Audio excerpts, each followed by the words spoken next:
बुद्ध के साथ हजारों शिष्य थे।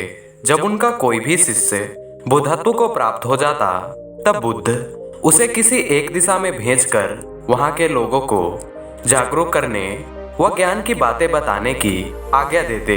बुद्ध का एक शिष्य बुद्ध के साथ 6 वर्षों से था। वह एक दिन महात्मा बुद्ध के पास आया और बुद्ध से कहा, हे बुद्ध, मुझे आपके पास आए 6 साल हो गए हैं। मेरे बाद कितने शिष्य आए, उन्हें आपने इस बीच किसी एक दिशा में ज्ञान देने के लिए भेजा, लेकिन मुझे अभी तक क्यों नहीं भेजा? क्या मुझे अभी तक बुद्धत्व की प्राप्ति हुई है या नहीं? बुद्ध मुस्कुराए और बोले, ये तो तुम्हें खुद समझना होगा कि तुम्हें बुद्धत्व की प्राप्ति हुई है या नहीं। शिष्य बोला, हे बुद्ध, आपने मुझे इन 6 सालों में जो भी उपदेश दिया है, मुझे वह सब याद है। आपकी बताई गई एक एक बात मुझे याद है। आप मुझसे कुछ भी पूछ सकते हैं, मैं आपके सभी प्रश्नों का उत्तर देने के लिए सक्षम हूँ। आप मुझे एक मौका तो दें ताकि मैं किसी एक दिशा में जाकर लोगों को आपके ज्ञान के बारे में भी बता सकूं। बुद्ध ने कहा, ज्ञान की बातों को याद रखने से कुछ नहीं होता जब तक आप उसे अपने आचरण में ना लाओ।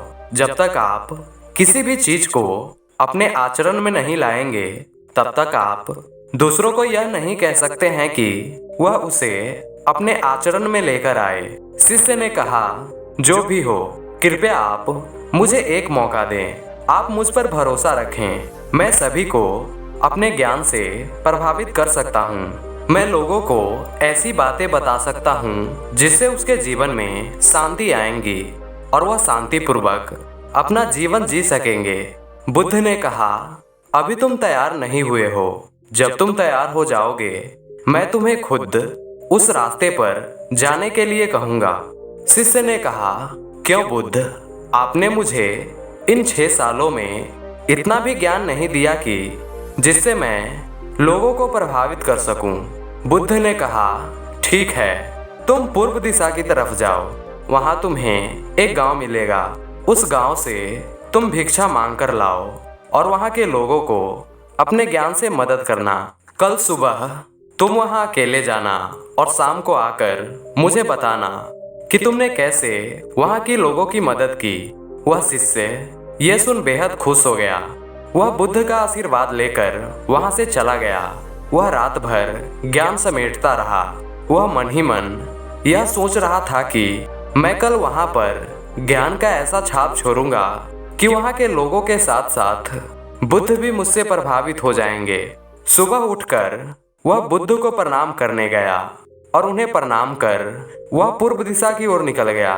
शाम को जब वह वापस आया तो बुद्ध ने देखा कि उस शिष्य के माथे पर चोट लगी है और खून निकल रहा है। बुद्ध ने उसे पट्टी की और पूछा, तुम्हें ये चोट कैसे लगी?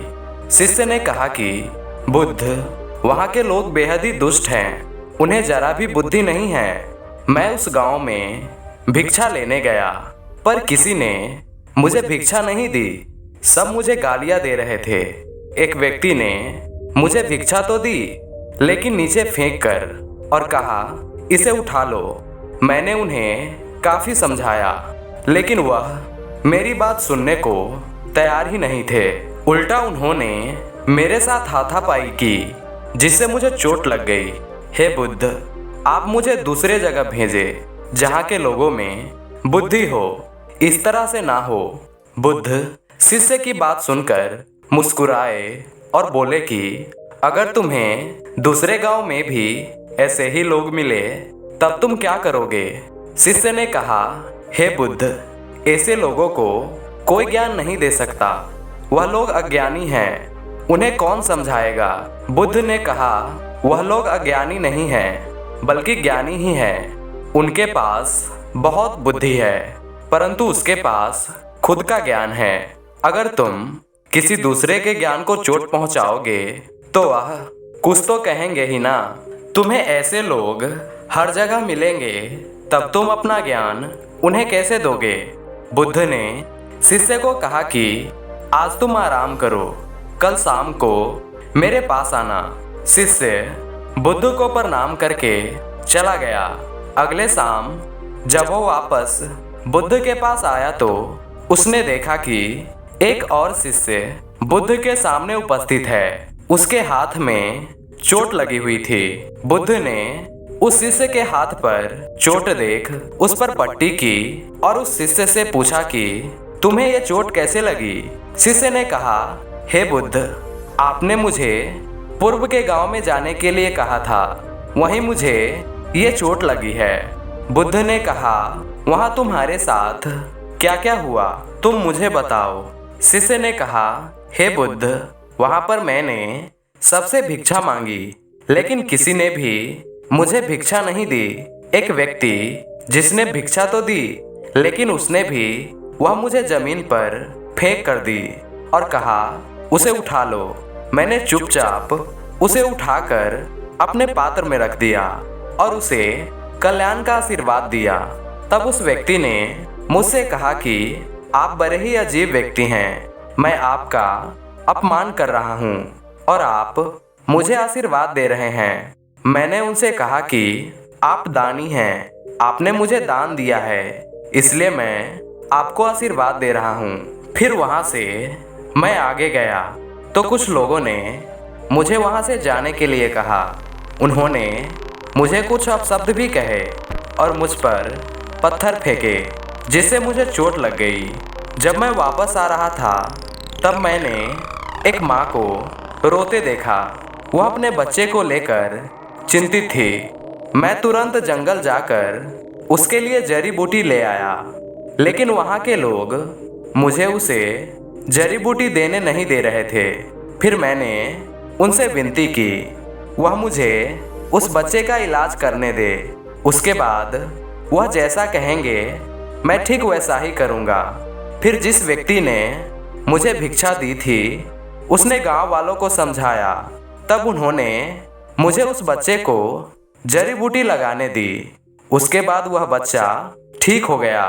फिर गांव वालों ने मुझसे अपने किए गए अभद्र व्यवहार के लिए क्षमा मांगी और मुझे धन्यवाद दिया। फिर मैं वहां से वापस आ गया। हे बुद्ध, मेरी आपसे एक विनती है। उस गांव के लोग बहुत भोले भाले और सीधे हैं। क्या मैं रोज उसी गांव में जाकर भिक्षा मांग सकता हूँ? ये सभी बात वह पहला शिष्य भी सुन रहा था। उसने यह सुनते ही बुद्ध के चरणों में गिरकर कहा, हे बुद्ध, मैं समझ गया हूँ कि अभी मैं उस लायक नहीं हुआ हूँ कि दूसरों को ज्ञान दे सकूँ। बुद्ध ने कहा, हमें बाहर से वैसे ही लोग दिखाई देते हैं जैसे हम अंदर से होते हैं। जब तक हम स्वयं को नहीं बदलते तब तक हम किसी को भी नहीं बदल सकते। खुद में परिवर्तन बेहद जरूरी है। कोई भी बात दूसरों को बताने से पहले उसे खुद आचरण में लाना बेहद जरूरी है, क्योंकि आचरण में लाई हुई चीजों को बताना और समझाना बेहद आसान होता है और उसे लोग बेहद आसानी से समझ पाते हैं। दोस्तों, इस कहानी से हम सीख सकते हैं कि दूसरों की मदद करने से पहले खुद की मदद करो। दूसरों को शिक्षा देने से पहले उसे खुद अपने जीवन में अनुसरण करो।